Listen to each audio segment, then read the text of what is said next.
Good morning everyone. Last class में अपने topic था एफोरिज्म 30 से लेकर के 34, जिसके अंदर हनीमैन सर ने डिस्कस करके बताया medicinal disease are more powerful than the miasmatic disease. Medicinal disease जो है वो मोर पावरफुल होती है मियाजमेटिक डिजीज की तुलना में। वो कैसे है?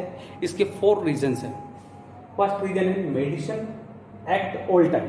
तो मेडिसिन जो है वो नेचुरल डिजीज की तुलना में मोर पावरफुल होती है।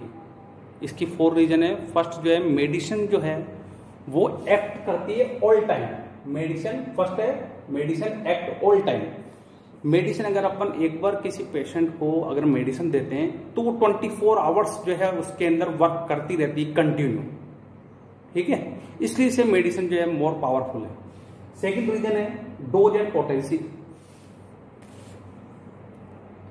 होम्योपैथिक फिजिशियन के पास जो है डोज और पोटेंसी होती है, वो डोज और पोटेंसी के बेस पे जो मेडिसिन को कंट्रोल करता है। तो वह जो है डोज बढ़ा करके या पोटेंसी को इंक्रीज करके भी जो है मेडिसिन को पावरफुल बना सकता है। इसलिए से जो है दूसरा reason dose and potency controlled by the physician. तो इस रीजन से भी जो है मेडिसिन जो है मोर पावरफुल होती है नेचुरल डिजीज की तुलना में। तीसरी बात है प्रिवेंटिंग अकरेंस। मेडिसिन जो होती है होम्योपैथिक मेडिसिन से होती है, जो वो जैसे अभी कोविड चल रहा 90, तो उसके अंदर CCRH के द्वारा जो है आर्सेनिक एल्बम 30 जो इम्यूनिटी बूस्टिंग के रूप में अपन ने यूज की। तो ये जो मेडिसिन से होती है अपनी जो होम्योपैथिक मेडिसिन से होती है वो डिजीज को आने से भी रोकने का वर्क करती है, इसलिए से भी मोर पावरफुल होती है। अगला जो है 4 नंबर का पॉइंट है medicine palliate suppression and cure natural disease. Medicine जो है वो या तो सप्रेस करेगी या पेलिएट करेगी डिजीज को या फिर क्योर करेगी। तो इस चारों रीजन की वजह से मेडिसिन जो है वो मोर पावरफुल होती है डिजीज की तुलना में। तो हनीमैन सर ने एफोरिज्म 30 से लेकर 34 एफोरिज्म में ये बताया। ये मैंने आपको नोट्स भी अवेलेबल करा दिए हैं और इंपॉर्टेंट जो चीज है वो मैंने आपको समझा दी है कि 30 से 34 एफोरिज्म में हनीमैन सर ने क्या बताया। आगे वो अपन बात करते हैं आज के टॉपिक के अंदर what happen when 2 dissimilar disease meet together. Aphorism 35 से 42 एफोरिज्म में हनीमैन सर ने अपन को जो है क्या बताया। एफोरिज्म 35 से 42 एफोरिज्म में 42 एफोरिज्म में क्या बताया? व्हाट हैपन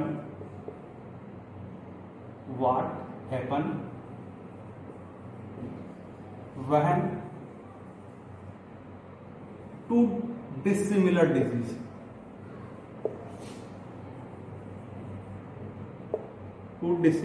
डिजीज meet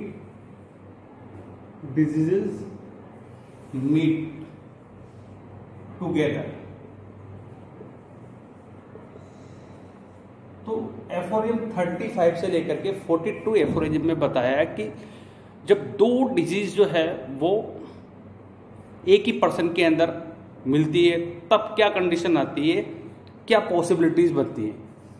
तो इसके अंदर हम बात कर रहे हैं 2 मेडिसिन की, 2 डिजीज की। तो फर्स्ट एफोरिज्म 35 से 42 एफोरिज्म में हनीमैन सर ने 2 डिजीज अगर एक ही पेशेंट में मिलती है, एक ही पर्सन में मिलती है तो क्या कंडीशन होती है। तो इसकी भी 3 पॉसिबिलिटीज या 3 कंडीशन बनती है अपने।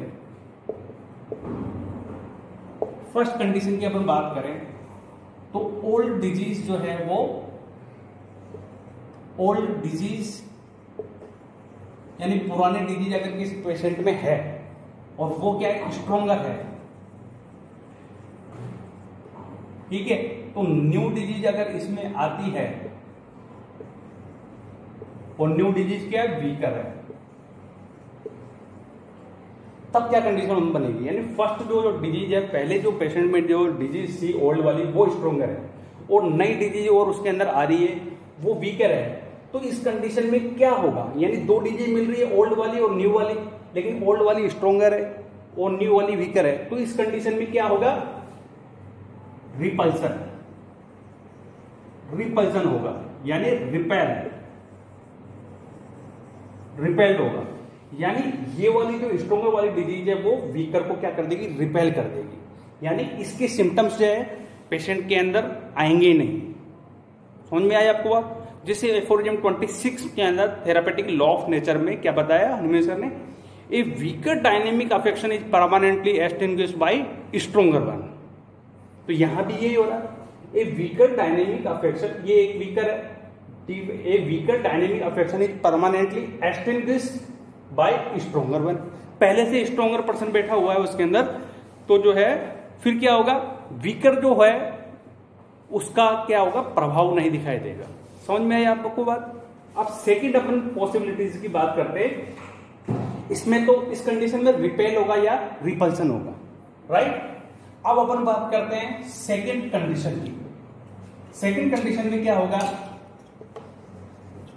सेकंड पॉसिबिलिटी के अंदर अगर अपन देखें, ओल्ड जो है वो ओल्ड डिजीज क्या है, वीक है, और न्यू डिजीज जो है क्या है, वो स्ट्रोंगर है। तब क्या होगा,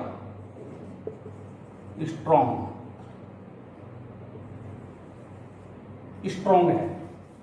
तब इस कंडीशन में क्या होगा, ओल्ड डिजीज पहले जो है किसी को जो है हेडेक हो रहा है और फिर बाद में स्ट्रॉन्ग वाली डिजीज आ जाए, कोई जो है क्रोनिक वाली डिजीज या कोई जो स्ट्रॉन्ग वाली डिजीज अगर आ जाए, तो इस कंडीशन में क्या होगा, इस कंडीशन में होगा सप्रेशन, सप्रेशन हो जाएगा, यानी दब जाएगा। तो दबेगा कौन, जो वीक होगा वो दबेगा। तो इसमें वीक पहले वाली डिजीज है, और कौन दबाएगा, स्ट्रोंगर, जो नया आया है वो पहले वाले को दबा देगा। बात समझ में आई आपको? तो सेकंड वाली कंडीशन में क्या होगा, सप्रेशन होगा, क्योंकि ओल्ड वाला वीक है और न्यू वाला स्ट्रोंगर है। जब अगर अपन देखें, एक सुई अगर अपने चुभ रही है और एक टाइम पे तो अपन को दर्द फील हो रहा है, लेकिन उसी टाइम पे फिर चाकू से अगर अपने कट लग जाता है तो अपन को सुई चुभने वाला दर्द जो है वो फील नहीं होगा, और चाकू वाला दर्द के बारे में अपन सोचने लग जाएंगे, या वो ज्यादा फील होगा। तो इस ऐसे ही एक weaker dynamic affection is permanently extinguished, ये वीकर ये स्ट्रोंगर है। तो बात समझ में आ गई।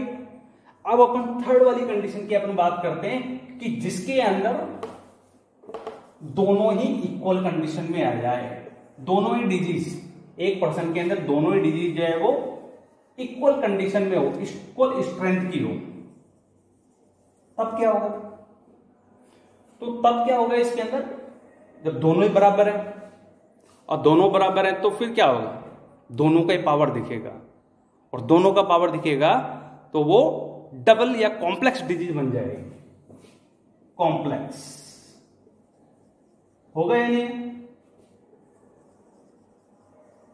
डबल कॉम्प्लेक्स डिजीज बन जाएगी, राइट। ओल्ड डिजीज भी इक्वल है और न्यू डिजीज भी इक्वल है, दोनों ही समान स्ट्रेंथ की है, तो पेशेंट के अंदर जो है कॉम्प्लेक्स डिजीज बन जाएगी। तो यहां पे ये चीज समझाने की कोशिश की है कि अगर दो डिजीज अगर सिमिलर है और वो एक पर्सन के अंदर मिलती है तो क्या होगा। थेरेपेटिक लॉ ऑफ नेचर जो 26 एफोरिज्म में, weaker dynamic affection is permanently extinguished by stronger one. Weak जो है वो स्ट्रोंगर बन के आते ही जो है उसका असर खत्म हो जाएगा, यानी अगर कमजोर डिजीज पहले से और वीक स्ट्रोंग अगर आ गई तो क्या होगा, वो पहले वाली डिजीज जो है वो क्योर हो जाएगी, यूं कह सकते हैं अपन। वैसे क्योर होगी नहीं, लेकिन वो दब जाएगी, रिपेल हो जाएगी, सप्रेस हो जाएगी, है ना। तो यहां ये चीजें बताई गई है एफोरिज्म 35 से 42 एफोरिज्म में। हनीमैन सर ने अपन को ये बताया कि किस तरीके से जो है दो डिजीज अगर एक पर्सन में मिलती है तो क्या कंडीशन बनती है। आपको बात समझ में आ गई। तो ये मैंने आपको जो समझा दिया है, और इसी टॉपिक का मैं आपको नोट्स जो है मैं आपको नोट्स दे चुका हूं, है ना। तो वो नोट्स भी आप जो है देख लेना, और उसके बाद जो मैंने समझाने का जो वीडियो बनाया है ये आप देखना, और आपको ये टॉपिक समझ में आ जाएगा कि वीकर डिजीज जो है वो स्ट्रोंगर कैसे जो है स्ट्रोंगर उसको कैसे दबा देता है, कैसे क्योर कर देता है, या उसके सिम्टम्स जो है दिखाई नहीं देती। यहाँ पे ये चीज समझाने की कोशिश की है कि कुछ जो डिजीज है वो स्ट्रोंगर होती है और वीकर को दबा देती है, तो अपन को या पेशेंट को ऐसा लगता है कि ये डिजीज आने के बाद मेरे पहले वाले डिजीज का जो असर खत्म हो गया है।